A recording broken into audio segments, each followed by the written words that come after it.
Good morning, everybody, and thank you guys for joining. I am Noah Rosenblatt. That is John Walkup. We are with UrbanDigs, and we have gotten, what are we calling this today? Is it even Talking Manhattan Live? It's Talking Talking Manhattan Manhattan Live. Live, but it's the title is To Stage or Not to Stage, which is great. This, I love this title, To That Stage or is Not to the Stage. question. Yeah, we always get asked this question. There's a lot of different thoughts on this topic, and we brought in Jason Saft, who's taking a picture right here. Thank you very much. Put that on social. Hey, More than 20 years experience. You were over at Urban Compass when it first I started out in the was. very, very I beginning. am You I am the Oest of G's. And I'm still I hold a license there for my referrals. I'm retired though. I'm a non-practicing agent. okay? They ran me out of the business. Couldn't Uh-huh. couldn't handle it anymore. Honestly, the hardest Happy job retirement. I had to. It's not easy. Yeah, It's look at all not this easy. gray. I'm only 34. I'm not going to say anything. At least you got hair, but all right, you know what? Let's not even go there. All right. I'm glad you're here because you have a ton of real estate experience and you started Staged to Sell Home. That's the name of your company, Staged to Sell Home in 2005. I think you said you incorporated it in 2016. I mean, you've sold over $3 billion of real estate with these services, and you're mentioned in a lot of great publications here. Best luxury home staging, best vacant staging, best luxury vacant staging by the Real Estate Stager Association, Property Shark, Architectural Digest, the New York Times, Forbes magazine, Better Homes and Go, everything. You're in it all. So we thought you were the perfect person to Sure bring know how to on. sweet talk. Yeah. Hey, listen, you don't pay us for nothing. No, that's not That's how it fine. works over here. We do not pay to play at UrbanDigs. But no, we are going to go right into this, Jason, if that is okay with you. I got a bunch of Let's questions. We do got it. 65 plus people here. I'm sure they got questions. My first question to you is, what impact does staging even have on the sale price and time on market in New York City? It's so significant. I mean, I'm only going to speak. There's obviously there's national metrics. You can get them from NAR if anyone still associates with NAR, and also the Real Estate Stagers Association, RESA. But I always focus on what we do because I know those and they apply to our market and the work that we're doing. And so it is an incredibly significant way to increase the value and cut down your days on market. And from doing this, starting as an agent back in 2005 to now, there's 2 decades worth of metrics. And there are times where there are projects that we've staged that an agent has taken over that has sold for more than what it was last asking unstaged. And so each metric is specific to the property. And then also the biggest thing with days on market is the monthly carrying costs. We did a project recently that went into contract in about 35 days, 132 East 72nd Street. The monthly carrying costs were $10,000. The property had been on the market for 14 months. So the sellers are out $140,000 in carrying costs because they left the apartment sort of just half empty, half furnished. And so, it's really significant. We have projects where there's been increases up to $1.75 million. We have projects where 970 Kent Avenue in Bed-Stuy, this is one of our best metrics, one floor apart, one unit came on the market, sold for about $10,000 over ask, unstaged, sounds great, right? Like went into contract in, I think, 3 weeks. A month and a half later, our unit directly above theirs, there's no difference in the developer finishes, just one floor. It sold for, I think it was $221,000 more than the lower floor apartment because it was painted and staged. And that's the difference of 2 months, not 2 years, not two different markets. And so what people will pay for a property that looks and feels turnkey in the exact way that people think a home should look is so significant. Yeah. And Jason, I just got one follow-up there before John goes to the next question here. What's the reason for that? Is it buyers just don't have the vision? Is it as simple as that, or is there other forces at play here? I think, oh, and Severine's chiming in here at 130 Barrow Street that we just did. Contract was signed last night, and I don't think it's actually even been listed yet. I haven't seen it on. Is that one of your stagings? Yeah, that was something we just did for her. To go back to the other part of like what impact, it comes down to, do you want to make as much money as possible? Do you want to get the highest return on investment? And it's sort of like, it's like anything else in life. You have to do work in order to get results, right? And so by doing this, you're often putting yourself in a different league. But to answer the question about you know, the why and what don't buyers see. I think it's a few different things. There's a lot of projects like One Clinton, one of the new development condos in Brooklyn Heights that have been on the market for several years. And it's one of the only new condo developments in Brooklyn Heights proper. I'm not talking about the Pier House or 360 and all the ones on the other side of the BQE, but within Brooklyn Heights, they had 4 penthouses that were on the market for over 2 years that could not sell while the rest of the building did. And the problem was the living spaces were too big and people couldn't figure it out. We went and we did one, it went into contract, and then we did the other 4. And so sometimes it's people don't have vision. I think the other big part, and especially being in real estate for so long, it's bigger than just the apartment. It's just a social thing. Like we're force-fed imagery now, right? Like when I started in real estate, listings came in through a fax machine. Zillow and StreetEasy did not exist. The iPhone wasn't even invented yet. It was a very different thing. And then it sort of shifted. You've got HGTV showing you how everything should be perfect. Then all of a sudden, all the information, all the pictures are on all the aggregation sites. And now through social media, everything is perfect, right? From a hamburger to a house, everything is this beautiful vision of what it should be. And the last, and I think most important, is that with a lot of things for consumers, if you want it, you tap a button. If it's food, it could be there within an hour. If it's something that you used to have to go to a department store, Amazon can have it to you there tomorrow. Sometimes it can even have it to you there that day. And so I think it's really, we've become a society of people that just want instant gratification. And we expect, like, I want this and it's going to be there and ready. And so a lot of our best case studies come from projects, often estate sales, and things that were left in sort of original condition, where we have existing days on market, pricing history, the profile is there, all that information. And then we take that and we create a space that speaks to the audience. You know, like my work is not templated. Like we have a system and a process, and that's the same with everything, but it's not one look that's just pushed into each project. Yeah, can I dig into that? Because I think that's an excellent point. And you talked Dig about away. the Instagramification of everything, where everything looks perfect. And I'm wondering if you could talk about some of the staging techniques that might work better for apartments or townhomes. Techniques that are better. And well, the most important thing, you know, before even the design is, and this is the brokerage side of it, again, because this started when I was an agent. It started, I got Gordon Golub, who is the managing director at Compass, was an office Love manager Gordon. at City Habitats at the time. He had a building, 128 West 13th Street, tiny little, I would say 200 square foot apartments, tiny little bedrooms, but right by NYU, 2-year leases, and they were renting for $2,500 a month. This is 20 years ago. And so he brought me in on a listing that couldn't rent. And so I rented the apartment. The problem was always the bedroom. I did this thing where I'd bring a tape measure and I'd show people, you know, here's how you could put a bed. They'd say you can't do it. I put tape on the floor. It looked like a crime scene. I was trying to get price reductions from the owner, and every unit is basically the same. So by the third one, I said to him one day, I'm like, Joe, aren't you tired of this discussion? We have it every time. Like, how about we just buy a bed and set it up and put it here? And this way, that objection, that problem, you can't fit a bed in here. You can't, I'm not renting this. We've solved that problem. And so it started there in 2005. And then it became, let's redo the apartment. Then it became, there was a unit, the permits were taking so long. I just said, can I have $1,000 and we'll do some DIY tricks. That apartment that hadn't been updated was in original condition, rented for as much as a unit that had been a full gut renovation that cost like $175,000. And so, you know, the technique is first, what is the flaw? What is the problem? What is the ammunition and leverage a buyer is going to use and weaponize against you, right? Sometimes there's a project I just took on. It's been on and off the market for 7 years. It's in Park Slope, and it's a phenomenal apartment.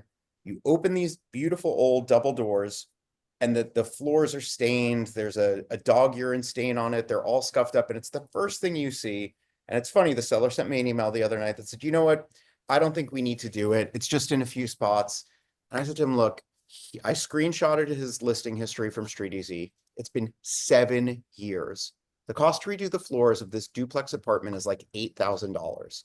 This is a $2 million plus apartment, 7 years, I think 6 agents of listing history. And I said to him, look, I don't have anything to profit here. This is not, it doesn't matter to me, but let's get this done already. It's been 7 years. It's not working. You've wanted to take the easy road out. Here's the cost. It will take 4 days. Let's just get it done. You've moved out of the apartment. So the first thing before anything that's about design is what is wrong and fix it. Take away that leverage from the buyer. And then what works, what is right? Does it have a beautiful view? Do you want to do a wall of mirrors to reflect it? Is it small and narrow? Do you want to do the mirrors again to make it feel bigger? And so that's like the core of the work, is removing the leverage, fixing the problems, and then making it pretty. I'm loving this, because I feel like there's so many problems that you're solving. So number one is getting past the problem point of view. Number two is sort of, it sounds like you want to physically embody what the imagination of the buyer is, kind of show them what could be there. And I guess there's a third part, which is sort of get that aspirational phase in there. And I'm wondering, how do you, when you walk into a place, like, how do you know which of these avenues to choose from? Or is this simply a progression? It's a combination of all those things. And it's honestly, I mean, I think that's our differentiator, you know, like they're not to speak ill of any other company, but there's some companies who just started a business, right? It was like, there's a need for renting furniture to furnish apartments. And that's not what I'm doing. Like, I'm fixing problems and we're increasing the value. And this was the thing as an agent, like I didn't really love a lot of the other parts of being a real estate agent, but when the seller or the owner or developer was like, just fix the problems, that's what I loved doing. And so a lot of it is sort of instinctual, right? Like, I also, that time as a buyer's agent where you walked in and someone would see, let's say, like a green wall, old hollowed out brass doorknobs from the 80s, and like a boob light, right? And they'd be like, they'd nudge and be like, get me the fuck out of here. And it's like, well, the paint changes, the doorknobs are like $20, and the light you could change out for whatever you want in the course of 2 hours. Like, I used to say to people, I was like, this is the best price per square foot in the neighborhood. Like, this is reduced because of this problem. Like, you're not buying their wallpaper. Like, you can get rid of it. It's a very inexpensive thing to do. And so I sort of, whenever I walk a space, I sort of just go back to that feeling of what it was like with the buyers who are like, I hate this because, get me out of here because. And it was very rare that it wasn't something that could be fixed. It was really a lot of the things that just someone didn't want to deal with, someone didn't know how to deal with, someone didn't realize was the problem, or just someone else's stuff. Yeah. There's a lot more to this than I thought. Can we just go over general pricing? Just give us some Sure. general ballpark pricings. How much does it cost to stage in New York City? What factors affect pricing? If I'm staging a studio, generally speaking, if I'm staging a classic 7, Yeah. 8. Again, so I'm going to focus on our pricing, and I can give a little bit of the general market. So our pricing, a 1-bedroom opens at 20,000. That's a 3-month package. We very rarely have to renew. We have projects that go up to $125,000.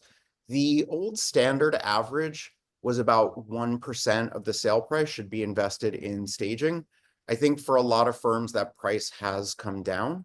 And then cosmetic work, like, it can be anything from painting a 1-bedroom for 4,000 to a whole townhouse for 12 or 15,000. Our lighting is an add-on. It's anywhere from like $400 to $2,000 per fixture. And then we do a lot of like light cosmetic GC work. So the things that really sort of should alter the pricing, you know, like I can at this point, and my team. So if you go to stagesellhome.com, the website, you have a project, you put in the information. If there's listing history from the last 20 years of Street Easy, we can pretty much on a standard project put out a quote immediately, where it usually has to be walked and we need more information. Estate sale, something that has never come to market, which is, I would say, probably 25% of the projects that we do here. Estates are probably another 30 or 40% of our business. And so we're able to give a very quick guide. Other companies, you know, there's higher and then there's a lot lower, and you're getting what you're paying for. And let me sorry, Jason, let me just interrupt. What's the timeline look like? When do you like to get involved in this process in terms of when it actually hits the market? So the majority of our clients we've been working with for years, and they're all agents that I've known. And so, I mean, there's stuff that we have that we're sort of pre-prepping that's coming out this summer. I have been in deep spring since Christmas. It really just depends. You know, we book on average like 4 to 6 weeks out. Now we're at about everything that we're booking is mid-April and beyond at this point.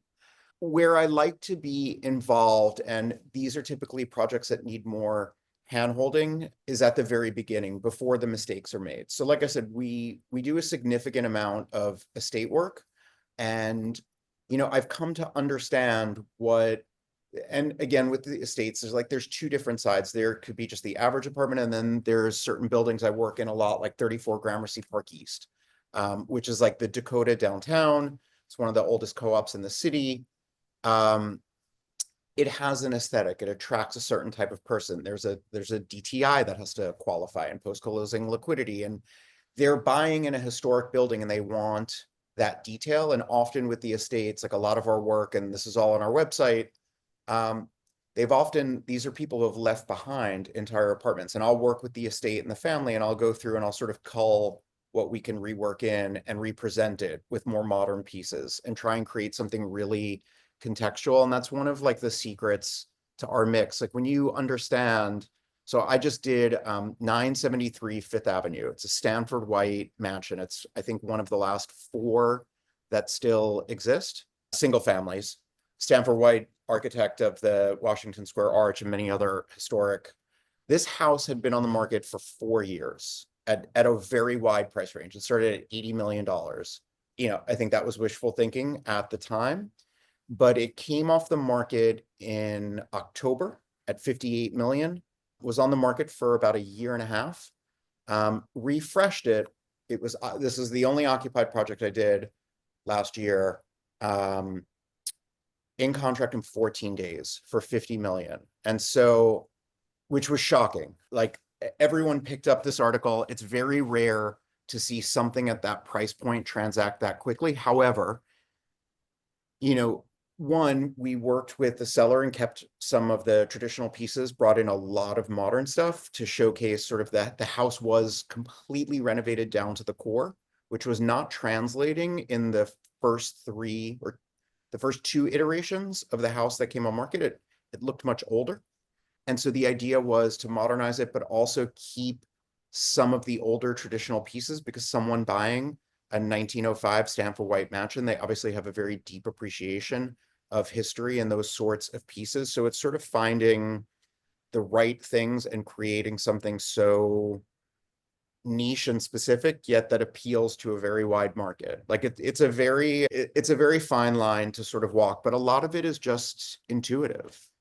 And let me ask on that physical side. So does staging typically involve the removal of old furniture, bringing in new furniture, insurance? I mean, what's covered, what's Yes. not typically in this process? Yes, yes, and yes. So we pretty much only work in vacant spaces, which is what most of the larger staging companies do. I would say in the majority of our situations, the property has been fully emptied and we're coming in.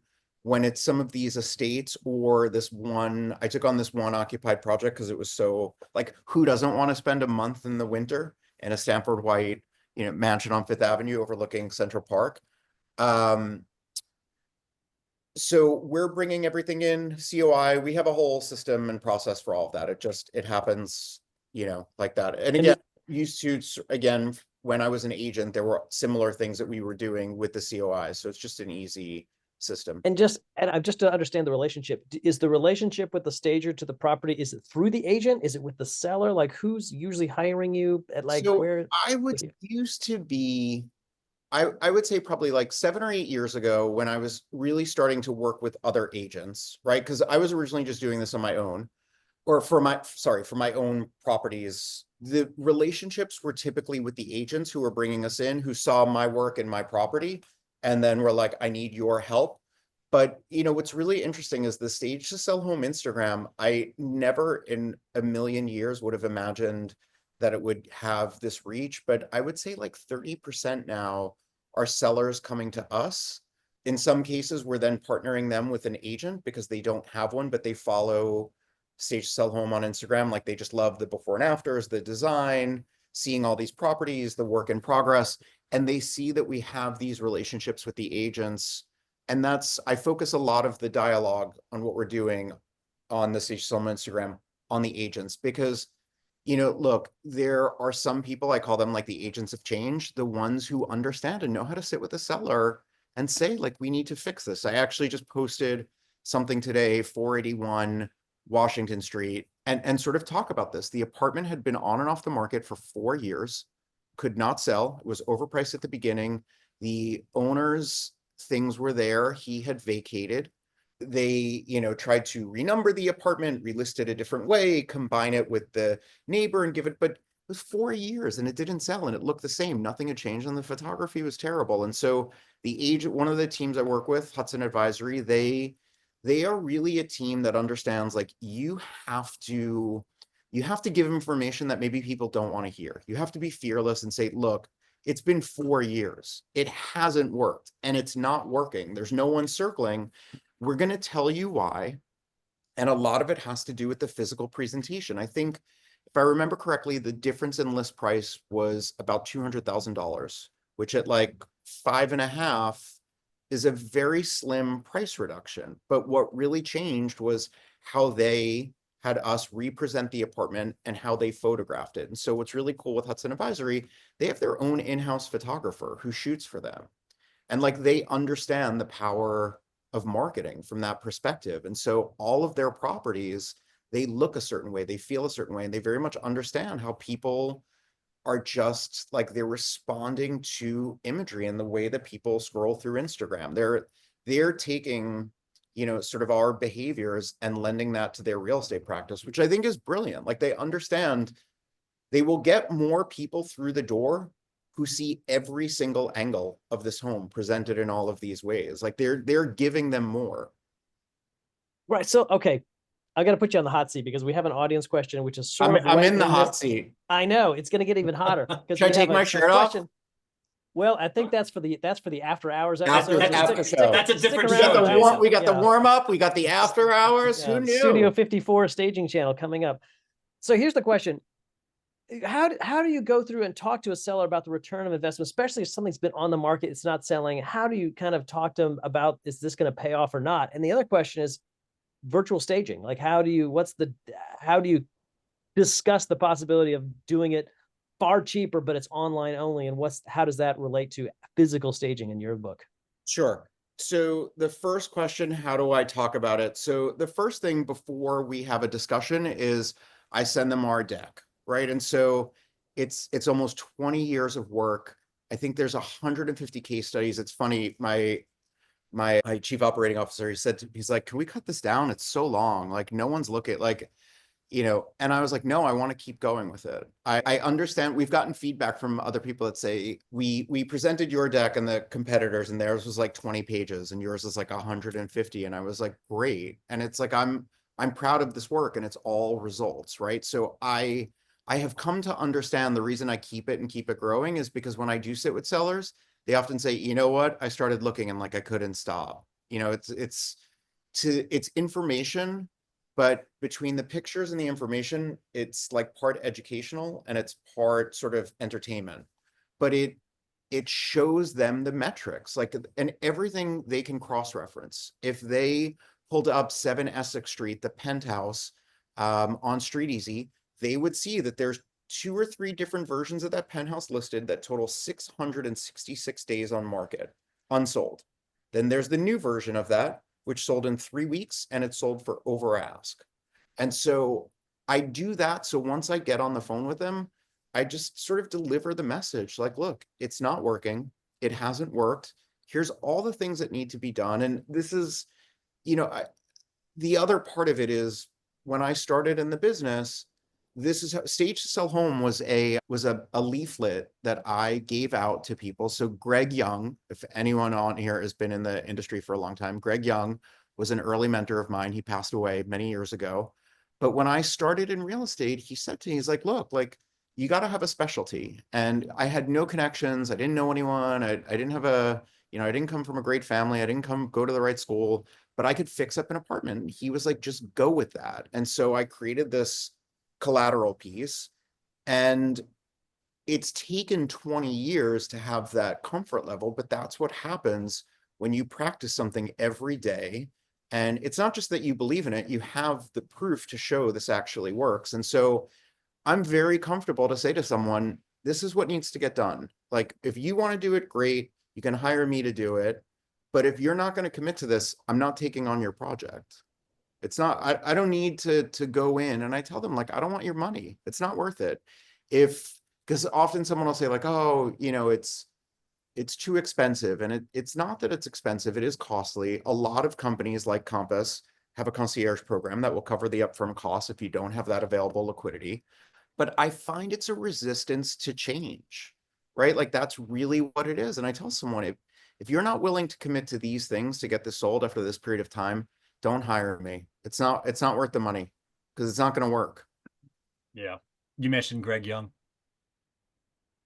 Great Love guy. Greg Young. I was a Amazing. student of Greg Young as well back in 2005 and 6. I see there's a lot of people talking about Greg. He was a Yeah. widely loved man. When you have a drink tonight, give him a cheers. All right. That's what he would want. I want to go right to user questions. Okay. We're going to come Do rapid it. fire. All right. At what price point or property type would you not recommend staging? You know what? I've got the metrics to show, like, there's no there. The only thing I wouldn't stage is when someone says like, I'm not really interested in making more money. I'll just take whatever comes at me. I think, you know, it's interesting. Like, it used to be, staging was like, when I started as an agent, and I remember like the earlier days of IMG, a lot of it was new development, right? Like that's where was a lot of sales galleries, and then it was sort of like very expensive apartments, but not the ultra high end, not the old guard 740 Park Avenues, or like the Stanford White Mansion. There was always, they don't need it, but they do. And then, you know, it was also like, well, it's not needed on the low end of market, but that's where I think it's needed the most. And that's where, in my experience, it's the most rewarding. So I remember years ago, 56 Court Street, I want to say apartment 7E,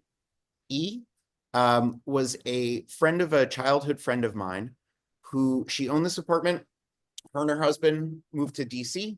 They had a young kid and a second one on the way. And this is back when I was still an agent. She was going to give me the listing.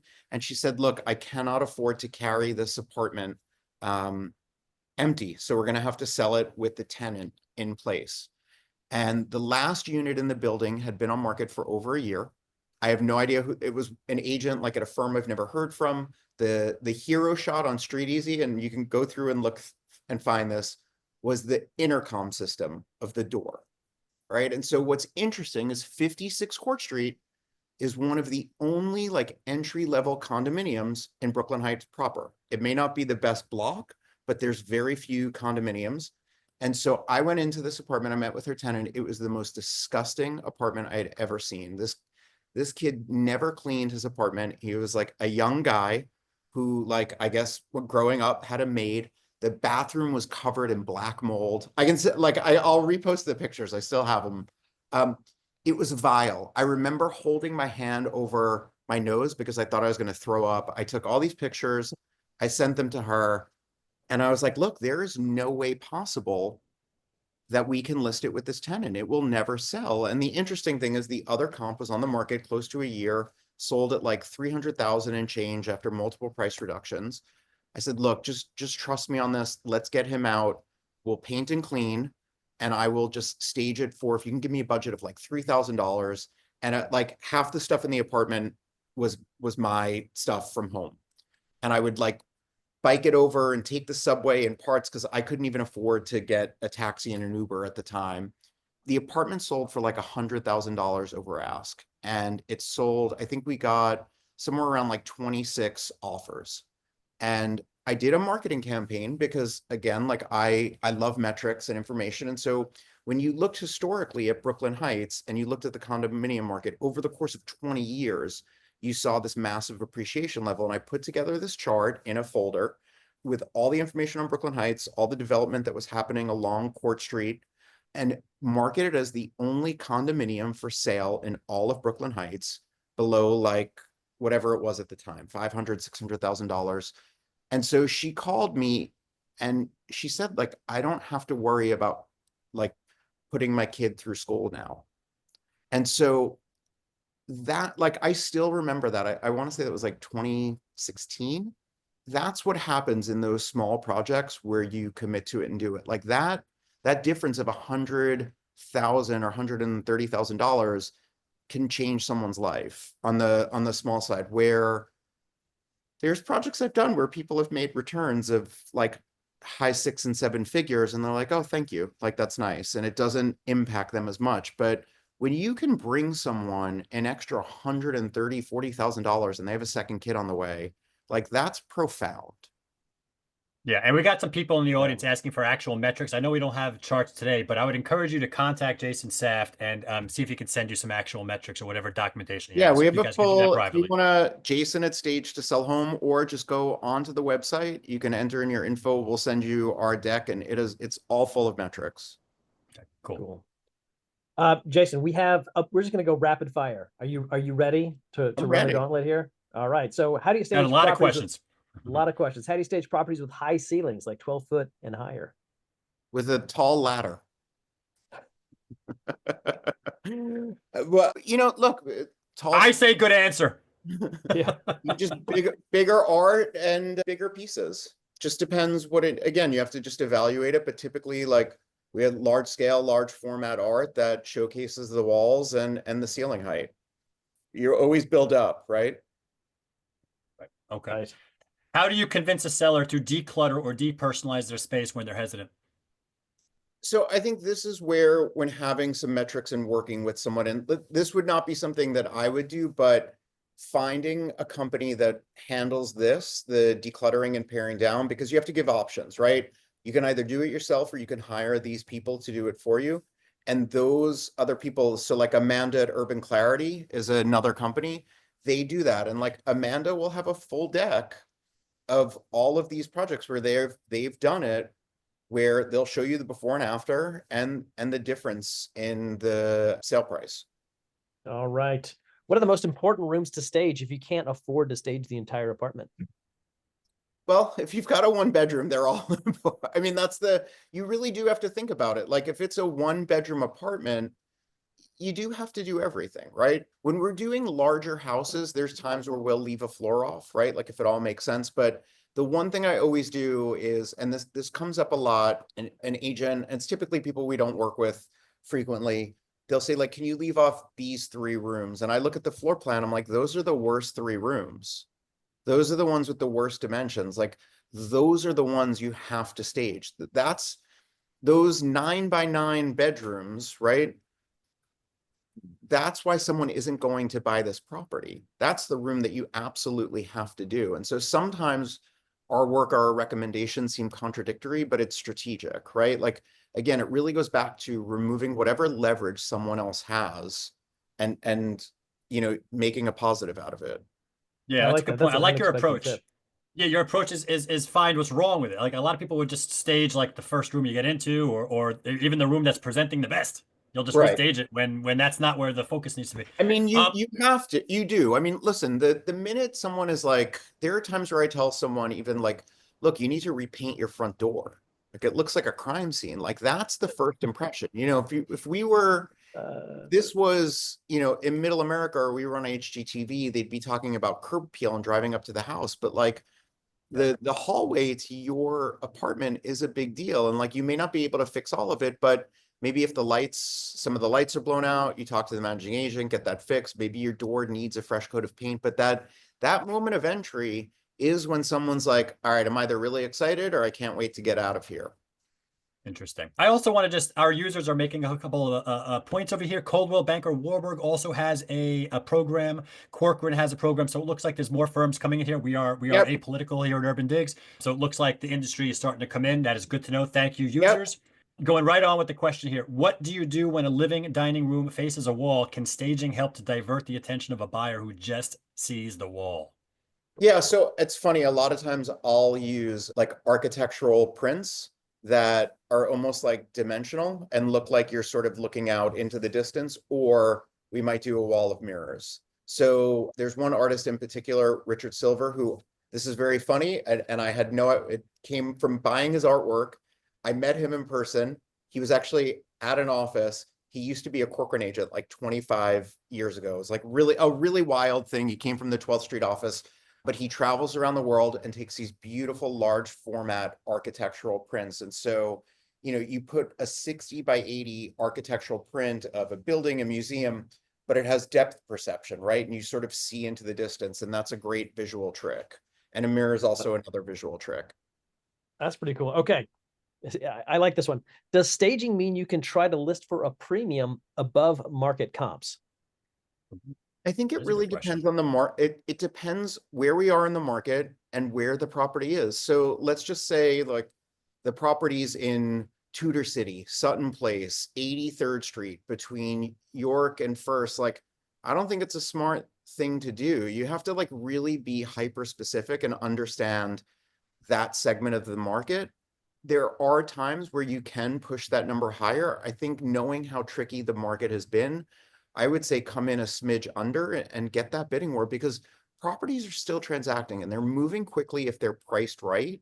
And I still think right now as like the bread and butter of the market, if you're coming in a hair under and everyone is sitting on the sidelines and you have a beautifully presented apartment, that's the one everybody's going to want. And I think you have a stronger chance of getting it higher. The other thing that I'm always very conscious of, and I talk a lot about with the agents and the sellers, is if you're going to push it higher, where does that number fall for SEO? And when you're searching on StreetEasy and picking a number, right? So if you say I want to price it at 1.1 and the apartment should be worth like 900,000 or 950, you're losing a lot of people once you go over that 1 million search parameter, right? So like you have a lot of people falling off. So is that a really smart technique? I had that once with a seller. It was my last sale right before the pandemic. She had in her mind that this cookie cutter 16 West 16th Street, even though there was zero data to back it up, was going to be worth 1.8 million. And I put in an email like, we're going to do this for 2 weeks, but then we're going to go back to where we shouldn't shoot. Like, oh, it's going to happen. And, you know, she thought her 10-year-old renovation was like outshined everyone else's, and my staging was going to do all this. And look, some people live in a fantasy world with this, but that's the agent's job, is to sort of rein it in and get it in writing. If this doesn't work, we need to be here. Yeah, there's a lot of Because the fantasy next there. agent, that's what they're going to do, right? And from being an agent, there's nothing worse than putting in 6 months of your life on a project and then you get bupkis. Okay. Got 15 minutes left. I got about 6, 7 questions here. Guys, this is your last chance for questions. Keep sending questions. We'll try to get them in before 12. Jason, who do you like for photographers in our business? DD Reps is the only firm I work with. I have no association with them, but aside from the fact it's funny, Steve Halpern from another City Habitats alum had done a project with them, 214 Lafayette Street, back when we were at City Habitats. And I remember looking at those images and it was just incredible. And the first big project, it's DD. Yeah, I got it here. Oh, DD-reps looks like. I wow, just put the link in the. you are a multi-tasker here. I am not messing around here. People need their links. Sorry. Calm down. I love their style. I have an amazing relationship. I think they're the best. They shoot like editorial style. Cool. All right. How do you stage with someone in the apartment? I mean, an occupied staging. How does that work? Again, there's other people who specialize in it, or you have to sort of work around and with them and sort of figure it out. And that's how I started this business, was with my listings. And, you know, you need to understand what are the things that can be changed that are easy. So I once, years ago, I got a listing, and the apartment had been on the market for like a year and a half with 2 other firms. The bedroom area, it was a lofted bed.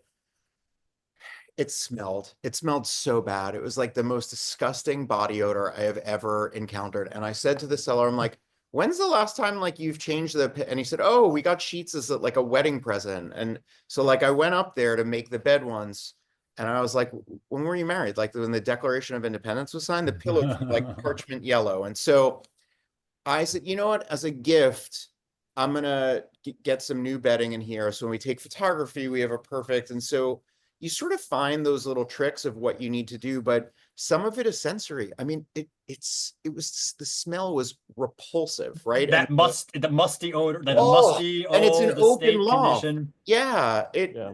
I know so exactly. Yeah. The have worst are the ones you can sort of- smell in the hallway before you get there. You're like, oh my God, this one's going to be bad. It's an instant turn off.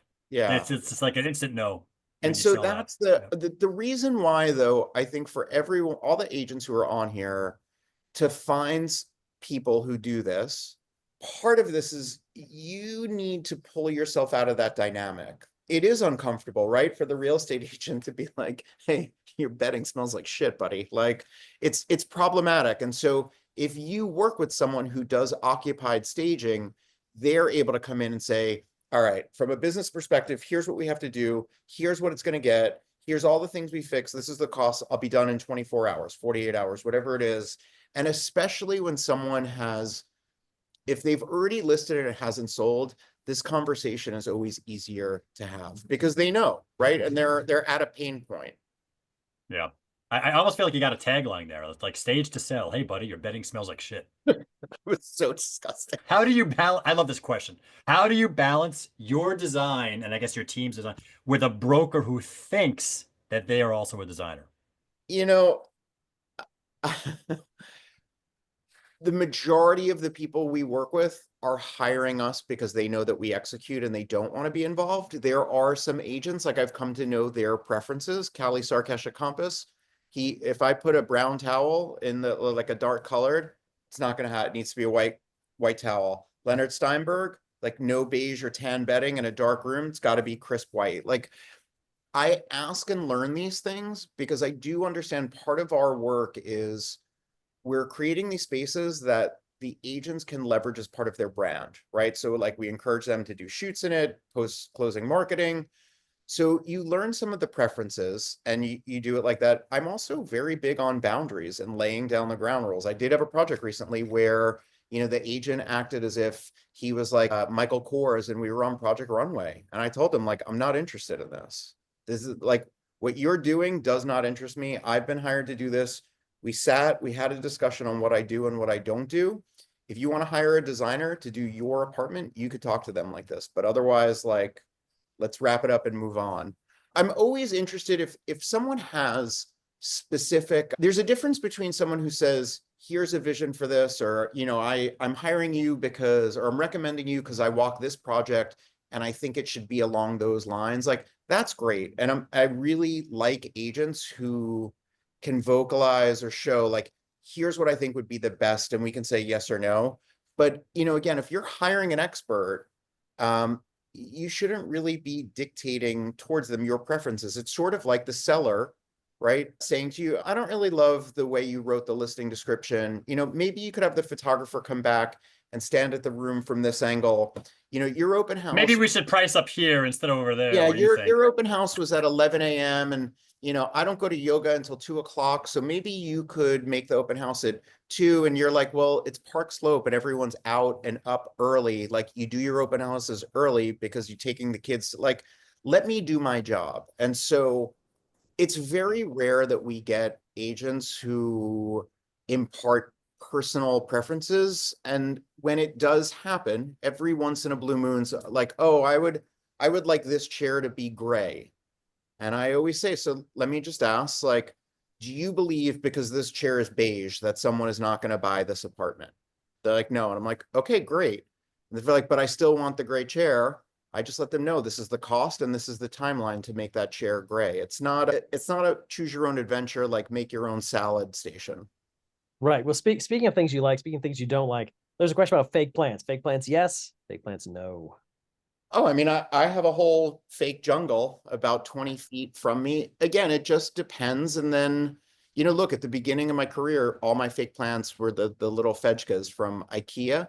We don't really use them as much anymore, but you know, the florals and the trees that we have, they're really expensive. If you look at the Stage to Sell Home Instagram, 95% of what you're seeing for greenery is fake and most people have no idea. If a seller has a limited budget, what is your order of things to do when you can't do it all? Painting is number one. There's no better bang for your buck than a fresh coat of paint. Also, if it's an older apartment and has generic light fixtures, updating those, it just like, it gives people this feeling that there's been updates to it. And that's a very affordable thing to do, whether you're buying from like West Elm or CP2, or you're going on Amazon and buying something even cheaper. But paint, lighting, and then Floor declutter. refinishing? Floor refinishing is great as well. I think again, if like the biggest bang for the buck would be paint, lighting, and then a massive decluttering. Okay. Yeah, I just want to tag on because there's another question very similar. What about new appliances? It really depends. So it can be a little bit of a can of worms. If the apartment has been updated, but they didn't get to the stove and now's the time, then do it.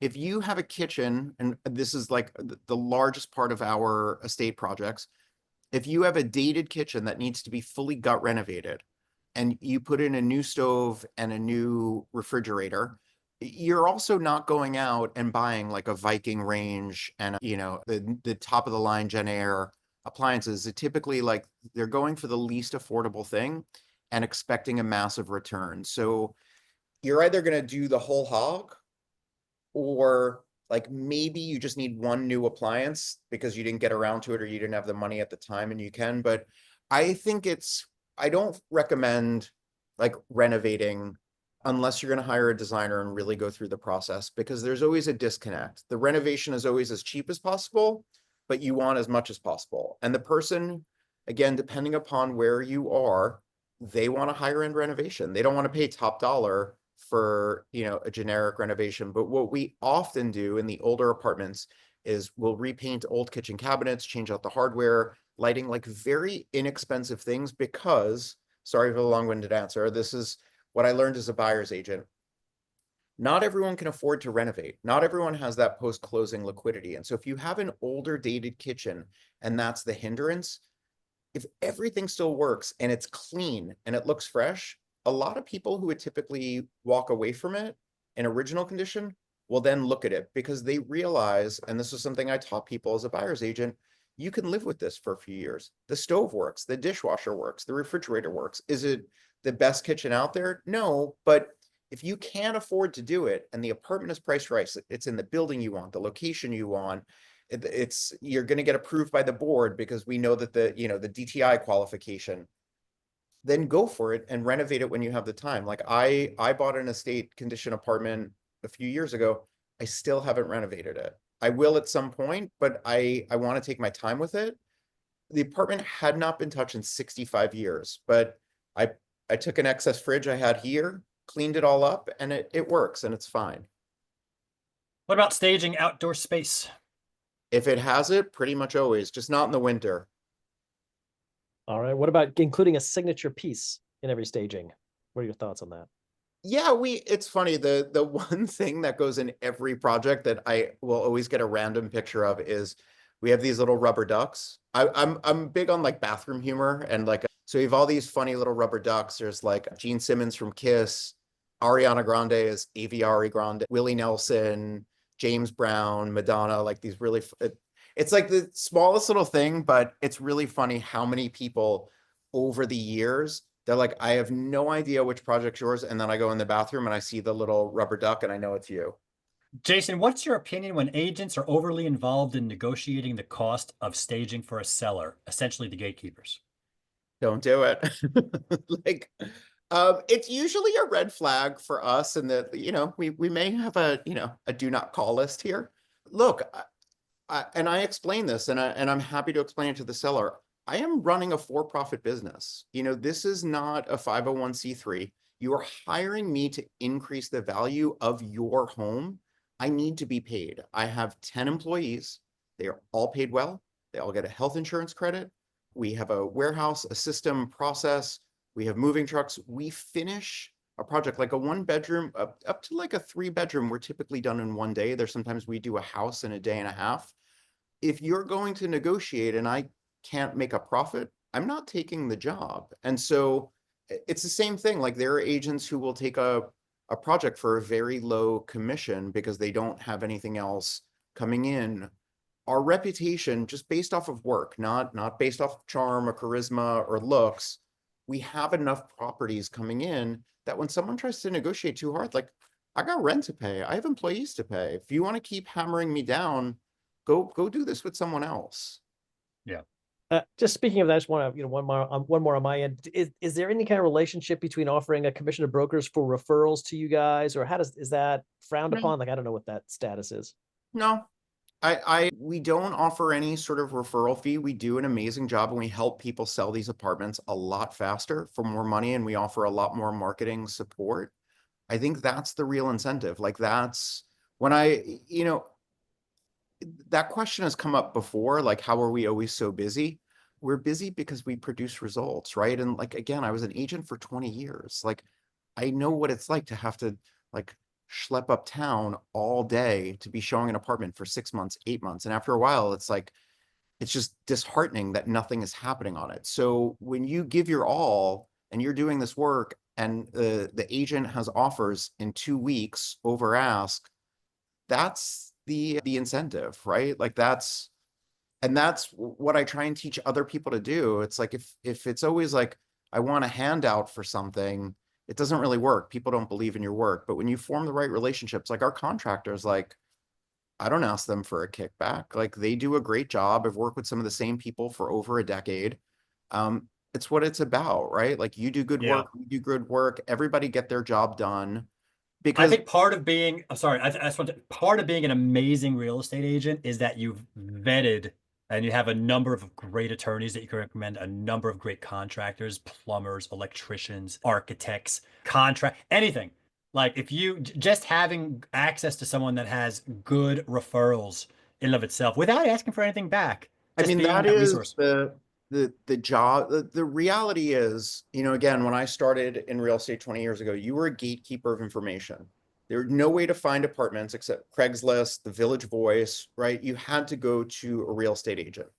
That is different. A real estate agent is a project manager. That's what they are. They're handling all of these things, all of these people, coordinating all of this, and as like a marketing expert. And so that's how I view it. And the relationship is, a lot of people come to us because we're a one-stop shop. I can bring in the floor person, lighting, get everything done, put it in one proposal. We oversee all the crews. And there are times where on some projects, we'll even do the photography for them and just hand someone, like, here's your marketing, go. And for agents that are like top, like true top producing agents, that's an invaluable resource to know that you don't have to worry. I mean, that was a problem when I was an agent. Like, is something getting done? Have we heard from them? Like, what's going Hey, on? take out stress, take Yeah. out friction, make the deal be smoother, oil that deal up. Agents will, they'll see it. They'll see the light. Last question. We got 2 minutes here. Okay. Get a good one. Make it something. Well, I've seen this question Karen about 4 Stone, times. get in there with a real, Barbara Karen's asked a couple. get in there with a hard hitting question. I love Karen Stone. All right. Can virtual staging have the similar results? I don't know. It's like faking an orgasm. It doesn't, like, you can do it. It doesn't really work. I think it's funny. So actually, another project we just did at Superior Inc., 400 West 12th Street, apartment 7E. You can look up the listing history. They had it virtual. It didn't work. Like, it's like being catfish sometimes. And I think the biggest danger with virtual staging now, that I think has just gone off the rails completely, and it drives me insane. It's one thing when you're like putting in furniture, right? But it's another thing when you look at the virtual staging. I did this once as a buyer's agent. 10 years ago, I walked into something, the agent's standing there, and I'm with my buyer, and I held it. I was like, how is this? They changed the floors, they removed the P-tax, like, they re-rendered the apartment into something that it wasn't, and they didn't show what it actually was. And that is misleading. That is something I, like, just as a human being, having a problem with. Like, walking into something and being like, you made a cartoon Sims version of this apartment. There's no relation to reality. Now, if someone says, hey, look, we can't afford it, the brokerage firm doesn't pay the upfront costs, we just want it to look pretty, then go for it. But I don't think it works. Like, think about when, you talk to someone online, you go on a date, and they're like, they look very different than what they were in the picture, and things are off. Like, you're leaving. It's the same thing with buying an apartment. Yeah, whenever I go dating, I put hair on, just to fool them all. I mean, we're in the management of expectations business, and it's like I get the virtual staging, I get it, but it's almost guaranteed you're doing virtual staging because it doesn't look good. And now that person has a high expectation from the virtual staging, then they get there and that expectation just goes straight down. There I might be a will, disconnect. the one thing that I think is smart, is strategic, and I think is very smart, is there are a lot of times where, and I can tell the differences, you might have a great apartment that's lived in, they might have a nice living room, you may have been able to tidy it up, and let's say the kids' rooms are a mess. The agents will virtually render those, virtually stage those rooms. And that I sort of understand, right? Like you couldn't get the seller to pull it together. Maybe, look, there are times where you say to someone, and I've been in this situation, hey, I'll take care of everything. And they're like, I don't want you touching anything, right? I don't want you doing this. I don't want you disturbing the room. So I think if you have a project and it looks great, but there's a couple bedrooms that are messy, or maybe sometimes the sellers don't want people to see their like private space, and you just need to make a nice, clean, tight bedroom, that I totally get. But I think for anyone listening, if you're going to virtual stage something, then put furniture in, but don't remove parquet floors. Don't take out the P-tax. Don't create something misleading, because at the end of the day, and this is how I built my business, I looked at being the seller's agent as like an audition, right? And so every time people walk through the door, that's a potential client. And so if you're the listing agent and you're standing in this empty apartment and buyers come in and it's completely different from what it is, why would they work with you? Why would they talk to you? Why would they trust you? Like, that's how I got the bulk of my clients, was just meeting people through open houses, right? They're like, I oh, love that. you're smart, you're funny, you understand real estate. Like, oh, I'm telling you what my needs are, and you're talking about specific properties. Every time you have a property, that's an opportunity to bring in more clients. Like, especially if the neighbors come in, right, and they're thinking of selling their apartment, and they walk in and they're like, this doesn't look anything like the ad. Why would they list with you? Yeah. Yeah. I One love thing that. I've always, Yep. I'll just jump in. One thing I've always appreciated with the virtual staging is when you have like an empty apartment or a rack, that they have the real pictures too. You can kind of compare the virtual with the real. So Absolutely. I think yeah, you I think have that's a to. helpful I thing. think that's I an agree with that. honest Yep. representation, right? Here's what it is. Here's what it could look like. But what isn't is just, hey, we just, I don't know, this Yeah. stone, this marble wall just appeared. Hey, there's a fireplace here. Hey, the parquet came up and now there's herringbone. Like, It does have Yeah. a view of Central Park. I love it. This has been fun. This has been great. Well, thank you guys for asking amazing questions. I hope you guys learned a little bit from here. I know I certainly did. And I always like to make relationships with people. Go email Jason Saft, staged to sell. Is that right? Staged to sell? home. Stage to sell home. Go visit his website, say hello to him, say thank you. Maybe you'll need him in the future, right? He didn't have to come on and answer all these questions today. We try to make this educational to help you guys do your business. So, Jason, thank you. Thank you for Thank your you time. guys. Thank you, And Thank you nice for Jason. the to see wisdom. I see so many familiar names in the little chat box Yeah, there. So nice to see everybody. it's a Cool. good topic. Yeah, and thank you very much. And we'll try to get this out and put it on the site for anyone that's missed it. And keep in touch, Jason, okay? All right. Take care, All right. guys. Thank you, That is John everybody. Walkup. I am Noah Rosenblatt. That is Jason Saft. This has been Talking Manhattan Live, and we will catch you next time. Cheers, everybody.